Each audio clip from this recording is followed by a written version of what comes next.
कहानी की शुरुआत में हम शिया को देखते हैं, जो कि पूरी तरीके से लट्टू हो चुकी होती है अपनी टीचर क्याओ के ऊपर। और वो कह रही होती है, जब भी मैं टीचर के पास जाने वाली होती हूँ तो वो बहुत ज़्यादा मुझे देख के शर्माने लगते हैं। और वो ऐसा शर्माना मुझे उनका बहुत ज़्यादा ही अच्छा लगता है। और जैसा बोलते हुए बहुत ज़्यादा ही वो खुश हो रही थी। इतने में टियान बोलती है, क्या तुम्हें पता है कि टीचर के साथ पहले क्या हुआ था? इतने में यहाँ पे उसे कुछ भी नहीं पता होता है इस बारे में शियान को। तो शियान कहती है कि अच्छा बताओ क्या हुआ था ऐसा टीचर के साथ। इतने में ये दोनों जन साथ में कहते हैं कि हम दोनों जन ने तुम्हें अभी कुछ टाइम पहले ही तो बताया था कि टीचर के साथ क्या हुआ था, यानी परसों में। लेकिन यहाँ पे शिया फिर बात बदलते हुए कह देती है कि अरे थोड़ी मेरी मेमोरी आजकल डिस्टर्ब हो गई है, इसी चक्कर में तुम मुझे क्या फिर से बता सकती हो? टियान फिर टीचर के कॉलेज टाइम से बताने लगती है शियान को फिर से कि टीचर क्याओ जो थे बहुत ज़्यादा ही फेमस थे अपने कॉलेज में, और वो हर सब्जेक्ट में टॉप आते थे। और उनकी लड़कियों के बीच में भी अच्छी खासी जान पहचान थी, यानी कि उनके काफ़ी सारी गर्लफ्रेंड्स रह चुकी हैं और लड़कियों के बीच में वो बहुत ज़्यादा ही फेमस थे। और यहाँ पे यही बताया जाता है टीचर क्याओ की एक गर्लफ्रेंड्स भी थी, वो बहुत सारी थी, लेकिन उन्हें से प्यार एक से था और रिलेशनशिप में वो भी एक ही से आए थे अच्छे से। इतने में टीचर फिर एक इंटर्नशिप के लिए गए थे एक स्कूल में, और वहाँ के बच्चों को उन्होंने बहुत अच्छी तरीके से पढ़ाया था। और वहाँ के बच्चे जब टीचर क्याओ से पढ़ते थे तो वो सोते भी नहीं थे और अच्छे से पढ़ते थे। इसी वजह से टीचर को पहली बार फर्स्ट अवार्ड मिला था अच्छे से इंटर्नशिप करने पे हाई स्कूल में। इसी चक्कर में टीचर क्याओ बहुत ज़्यादा फेमस हो गए थे। इतने में फिर शियान कहती है, अच्छा जल्दी जल्दी बताओ और क्या हुआ था फिर? इतने में फिर बताती है टियान कि टीचर इतने ज़्यादा फेमस हो चुके थे कि वो लड़कियों के बीच में ही बहुत हो गए थे। तो उन्हें बहुत सारे गिफ्ट मिलने लगे थे और उन्हें बहुत सारे प्रपोजल भी आने लगे थे लड़कियों की तरफ से, लेकिन वो हर प्रपोजल को रिजेक्ट कर देते थे। लेकिन उन्हें एक लड़की से प्यार था, जो लड़की उनसे 6 साल बड़ी थी। लेकिन उस लड़की को लगा कि शायद टीचर क्या मुझे धोखा दे रहे हैं, इसलिए उसने नया बॉयफ्रेंड बना लिया था। और टीचर क्या उन्हें यहाँ तक कि सुसाइड की भी कोशिश करी थी, लेकिन बाकी टीचर्स ने उन्हें बचा लिया था। फिर टीचर क्या अपने स्कूल में इतने ज़्यादा फेमस भी नहीं रहे थे और वो डिप्रेशन में एक तरीके से चले गए थे। फिर जो सब लोग खेलने के लिए चले जाते हैं और यहाँ पे एक नई लड़की दिखाई जाती है जिसका नाम होता है मैंग। मैंग इन सबको बास्केटबॉल खेलने के लिए बोलती है कि चलो अपन सब लोग बास्केटबॉल साथ में खेलते हैं, लेकिन शियान और टियान मना कर देते हैं। इतने में फिर लिंग कहती है, चलो ठीक है मैं तुम्हारे साथ खेलने के तैयार हूँ। तो फिर मैंग कहती है, चलो फिर स्टार्ट करते हैं। फिर इन दोनों जन को हमें बास्केटबॉल खेलते हुए दिखाया जाता है। यहाँ पे जो लिंग होती है वो बहुत अच्छे से ही बास्केटबॉल खेल रही होती है, और यहाँ पे शियान और टियान दोनों जन ही इन दोनों जन को चीयर अप कर रहे होते हैं। इतने में बैन आ जाता है यहाँ पे शियान को देख कर, क्योंकि बैन अब लट्टू हो चुका था शियान के ऊपर। और बैन फिर बात करने की कोशिश भी करता है शियान से, लेकिन शियान उसे फुल टू इग्नोर कर रही थी बैन को, क्योंकि उसे पता था बैन अब मुझ पर लट्टू हो चुका है। इतने में शियान पूछती है, एक चीज़ बता माओ कहाँ है आखिर? इतने में फिर बैन बताता है वो तो एक कंपनी में गया है, जाने सिक्योरिटी कंपनी है, वहाँ पे अपनी नौकरी के इससे गया है, और वो कह रहा था इस बार वो सक्सेसफुल होके ही आएगा।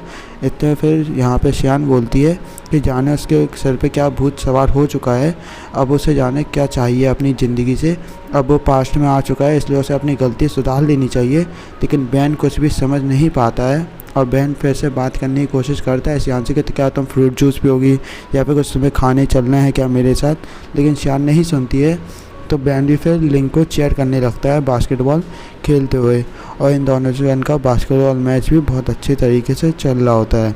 फिर माओ को दिखाया जाता है जो कि सूट बूट में फिर एक कंपनी में आता है, और यहाँ पे वो पहले जहाँ जॉब करता था उसी कंपनी में आया था वो।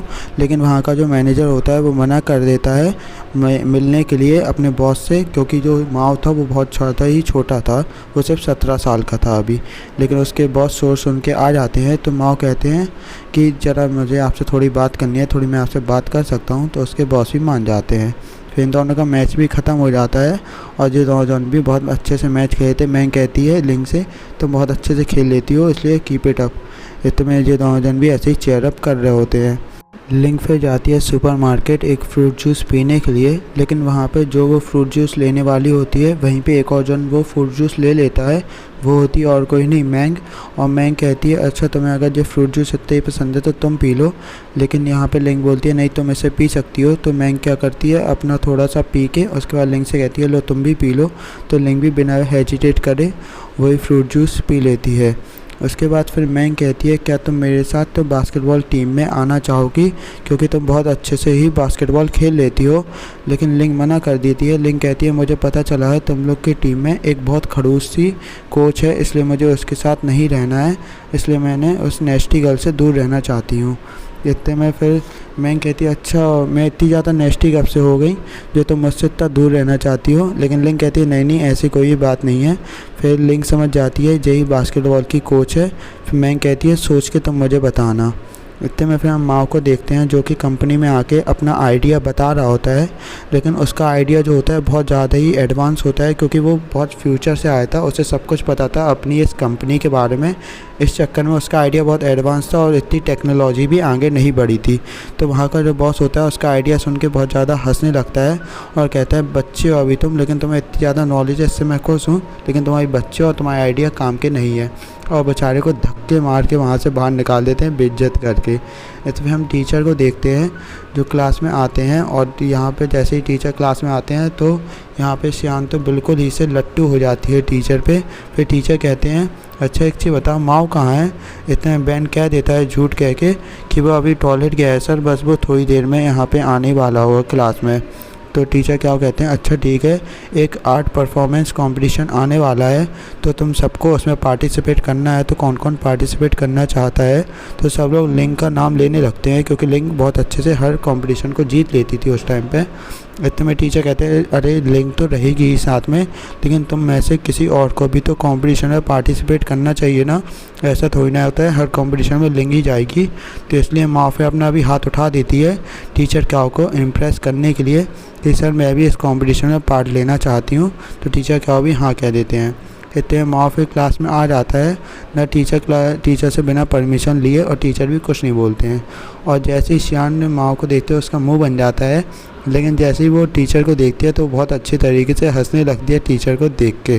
फिर हम देखते हैं माओ और बैन को जो कि अब यहाँ से जा रहे होते हैं, लेकिन माओ बहुत ज़्यादा टेंशन में होता है, लेकिन बैन उससे बात करने की कोशिश करता है।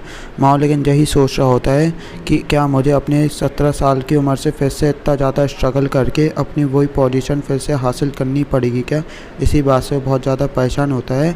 तो बैन कहता है हम दोनों को अपनी एक टीम बनानी चाहिए, उस टीम में तुम बहुत अच्छे सिंगर हो तो तुम सिंग करना, मैं आर्ट कर लूँगा, इससे अपनी बहुत अच्छी टीम बन जाएगी और अपन सारी लड़कियों को अट्रैक्ट कर पाएंगे।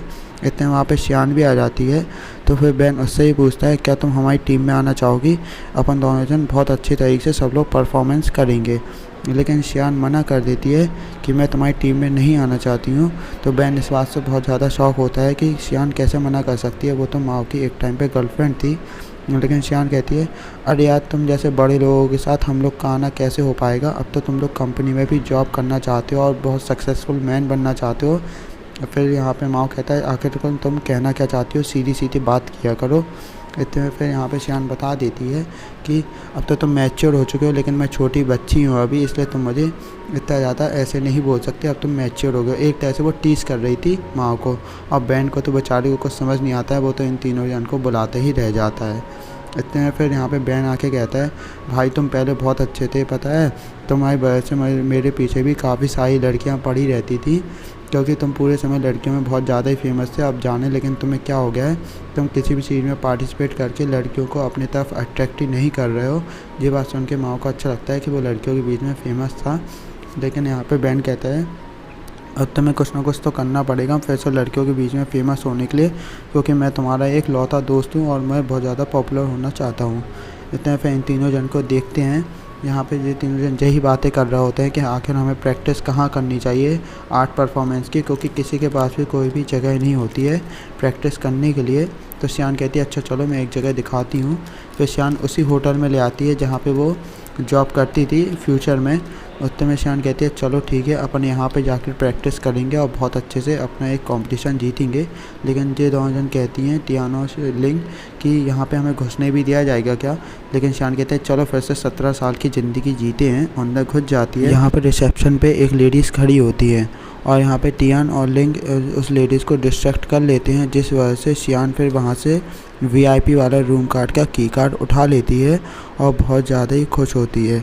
और इन तीनों जन को भी दिखाती है कि मैंने वीआईपी रूम कार्ड उठाया है, चलो अब वीआईपी रूम में चलते हैं, आज एक्सपीरियंस लेते हैं फ्री में। लेकिन यहाँ पे वहाँ मैनेजर आ जाता है और मैनेजर को देख के यहाँ पे शियान बहुत ज़्यादा ही तरीके से डर जाती है। मैनेजर कहता है बार बार तुम लोग कौन हो, तुम लोग कौन हो, जिस वजह से अब शियान को वापस पीछे मुड़ना ही था। और फिर हमें यहाँ पे ऐसा लगता है कि जिस तीनों जनी अब बेच चुकी हैं, आगे के एपिसोड में पता चलेगा क्या होगा।